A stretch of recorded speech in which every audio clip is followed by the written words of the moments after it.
సికింద్రాబాద్లోని doctor Narayana college of hotel మేనేజ్మెంట్లో 100% job guarantee 966365 365.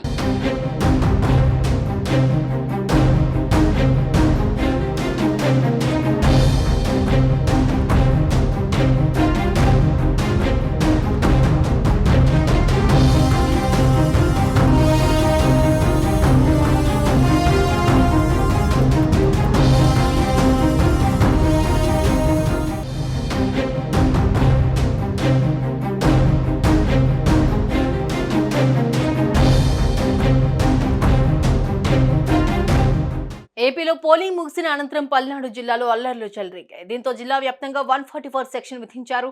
పలువురు YCP ఎమ్మెల్యేలను హౌస్ అరెస్ట్ చేశారు. ఈసీ కూడా ఈ ఘటనపై ఆగ్రహం వ్యక్తం చేసింది. పల్నాడు ఎస్పీపై సస్పెన్షన్ వేటు వేసింది. అయితే తాజాగా మాచర్ల ఎమ్మెల్యే పిన్నెల్లి రామకృష్ణారెడ్డి, అతని సోదరుడు పిన్నెల్లి వెంకటరామరెడ్డి అజ్ఞాతంలోకి వెళ్లిపోయారు.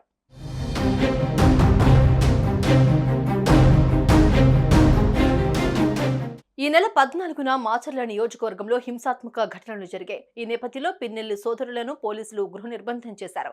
పల్నాడు జిల్లా వ్యాప్తంగా 144 సెక్షన్ విధించారు. అయితే గురువారం రాత్రి నుంచి ఎమ్మెల్యే, అతని సోదరుడు అజ్ఞాతంలోకి వెళ్లినట్లు తెలుస్తోంది. ఇంటి వద్ద పోలీసులు కాపలా ఉన్నప్పటికీ ఎలా వెళ్లారనే దానిపై అనుమానాలు వ్యక్తమవుతున్నాయి. రక్షణగా ఉన్న గన్మెన్లను కూడా వదిలేసి వెళ్లిపోవడం పలు సందేహాలకు తావిస్తోంది.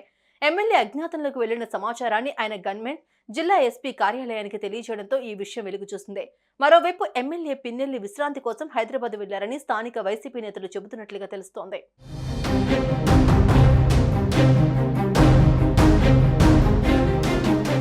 ఇదిలా ఉంటే పల్నాడు జిల్లాలో 144 సెక్షన్ కొనసాగుతోంది. వీడియో క్లిప్పింగ్ల ఆధారంగా నిందితులను గుర్తించి వారిపై పోలీసులు కేసు నమోదు చేస్తున్నారు. టీడీపీ, వైసీపీ నేతలు, కార్యకర్తలపై అధిక సంఖ్యలోనే కేసులు నమోదయ్యాయి. ముందస్తు చర్యలో భాగంగా పోలీసు పికెట్లు కొనసాగిస్తూ ఉన్నారు. నర్సరావుపేట, మాచర్ల, సత్తెనపల్లి నియోజకవర్గాల్లో పోలింగ్ సంఘటనలపై దాదాపు 40 కేసులు నమోదు చేశారు. గురజాల పట్టణంలో ఎటువంటి అల్లర్లు జరగకుండా పోలీసు అధికారులు చర్యలు చేపట్టారు. నిత్యం రద్దీగా ఉండే ప్రాంతాలు 144 సెక్షన్ కారణంగా ఖాళీగా కనిపించాయి.